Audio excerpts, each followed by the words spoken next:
Doctor Devaraju మహారాజు విరచిత అంశం అనుమానాస్పద మరణమా అంబేద్కర్ది అనేటువంటి అంశాన్ని ఇప్పుడు మీ కానమోకు కథావచనం శ్రోతలకు మీ కానమోకు స్వరంలో వినిపిస్తాను, వినండి. అనుమానాస్పద మరణమా అంబేద్కర్ది. ఇక వినండి. Babasaheb doctor BR Ambedkar 1956 October 14న నాగపూర్లో లక్షల మంది అనుచరులతో హిందూ మతాన్ని వదిలి బౌద్ధం స్వీకరించారు. నాగపూర్ నాగజాతి ప్రజలు జీవించిన భూమి కనుక, వారంతా బౌద్ధులు గనుక తాను బౌద్ధం స్వీకరించడానికి నాగపూర్ను ఎంచుకున్నాను అని అంబేద్కర్ ప్రకటించారు. అంతేగాని నాగపూర్లో ఆర్ఎస్ఎస్ వారి ప్రధాన కార్యాలయం ఉంది గనుక వారి ప్రాముఖ్యం తగ్గించటానికి తను ఆ పట్టణాన్ని ఎంచుకోలేదని వివరణ ఇచ్చారు. అయితే ఆ తర్వాత 52 రోజులకే డిసెంబర్ 6 అంబేద్కర్ కన్నుమూశారు. ఆయన మరణం వెనుక ఓ కుట్ర ఉందని, ఆయన మరణించిన నాటి నుండి నేటిదాకా ఒక ఆరోపణ ఉంది. ఆ ఆరోపణ నిజం కాదని అటు భారత ప్రభుత్వం కానీ, ఇటు ఆరోపణలు ఎదుర్కొన్న వర్గాలు కానీ ఆధారాలు, వివరణలు ప్రజల ముందు పెట్టలేదు. అందువల్ల అనుమానాల్లాగే ప్రజల మనసుల్లో సజీవంగా ఉన్నాయి. ఆ రోజుల్లో జీవించి ఉన్న ఈవీఆర్ పెరియార్ తన వార్తాపత్రిక విడుదలై దానిలో ఇలా రాశారు: డాక్టర్ అంటే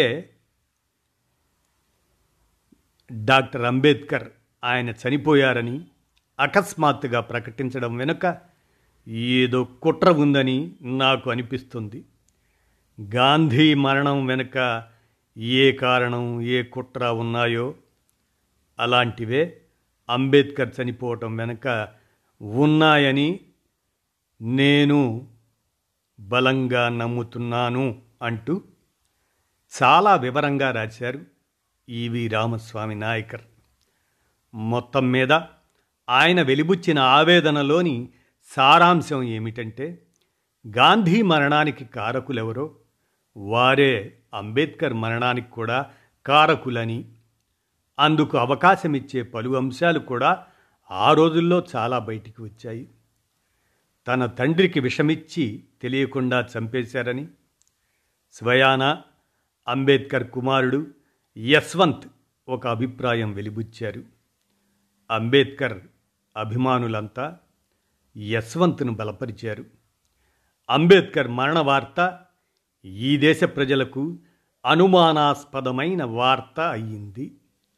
తన తండ్రిది సహజ మరణం కాదని, హత్య అని దోషులెవరో తేల్చాలని అంబేద్కర్ కుమారుడు యశ్వంత్ నాటి ప్రధాని నివాసం ముందు నిరసన వ్యక్తం చేశారు.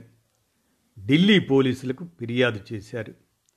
అంబేద్కర్ మరణం దాని తర్వాత 11వ రోజున ఆయన అనుయాయులు ఢిల్లీ వీధుల్లో పెద్ద ఎత్తున ప్రదర్శన నిర్వహించారు.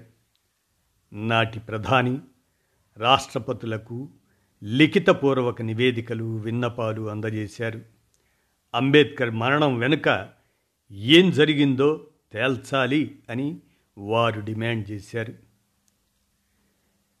నాటి ప్రధాని నెహ్రూ స్పందించి నిజ నిర్ధారణ కమిటీని నియమించారు.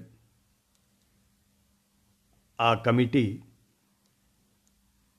భారత ప్రభుత్వానికి అందజేసిన రిపోర్టు ఆనాటి నుండి ఈనాటి వరకు ప్రజల ముందు పెట్టలేదు. ఒకవేళ రహస్యాలు ఏవీ లేకపోతే అది పెడితే అన్ని అనుమానాలకు తెరపడినట్లు అయ్యేది కదా. ఢిల్లీ పోలీస్ ఐజీ ఇచ్చిన వివరణను మాత్రం 1957 నవంబర్ 27 నాడు, అంటే దాదాపు సంవత్సరం తర్వాత అప్పటి హోంమంత్రి గోవింద్ వల్లభ్ పంత్ పార్లమెంట్లో ఒక ప్రకటనగా ఇప్పించారు. అంబేద్కర్ మరణం సహజమైందని ఆ ప్రకటన సారాంశం. అదొక కంటి తుడుపు ప్రకటన అని దేశ ప్రజలు ఆనాడే భావించారు. అసంతృప్తితో రగిలిపోయారు. ఆనాటి నుండి నిరసనలు వెల్లువెత్తుతూనే ఉన్నాయి. వ్యాసాలు, పుస్తకాలు ప్రచురించబడుతూనే ఉన్నాయి. అసహనం, అసంతృప్తి ఏదో రకంగా బయటపడుతూనే ఉంది. తాజాగా ఈ మధ్యే 20-21 జనవరి 26 నాడు నాగపూర్ ఆర్ఎస్ఎస్ ప్రధాన కార్యాలయం ముందు అంబేద్కర్ ఎలా చనిపోయారో తేటతెల్లం చేయాలని పెద్ద ఎత్తున నిరసన ప్రదర్శన జరిగింది.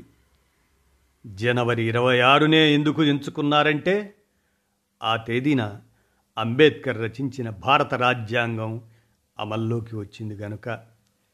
వారి పాత్ర లేకపోతే అది మళ్ళీ కేసీఆర్ ఎప్పుడు గెలుస్తారు సార్? ఆ అంశాన్ని వారు ఎందుకు దాచి ఉంచారో మనం గమనించాలి. ఈ అంశానికి ప్రాధాన్యతనిస్తూ ముఖ్యంగా ఈనాడు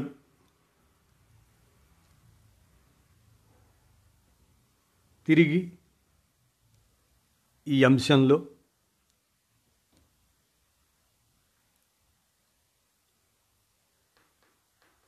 ఆ రోజు జనవరి 26నే ఎందుకు ఎంచుకున్నారంటే ఆ తేదీన అంబేద్కర్ రచించిన భారత రాజ్యాంగం అమల్లోకి వచ్చింది కనుక. వారి పాత్ర లేకపోతే జనం వెళ్ళి ఆర్ఎస్ఎస్ వారి కార్యాలయం ముందు ఎందుకు నిదర్శన ప్రదర్శనలు ఇస్తారు? అర్థం చేసుకోవాల్సిన విషయం. నెహ్రూజీ తొలి ప్రధాని అయ్యారు కాబట్టి సోషలిజానికి, వైజ్ఞానిక ప్రగతికి ఆయన ప్రాధాన్యమిస్తూ వచ్చారు.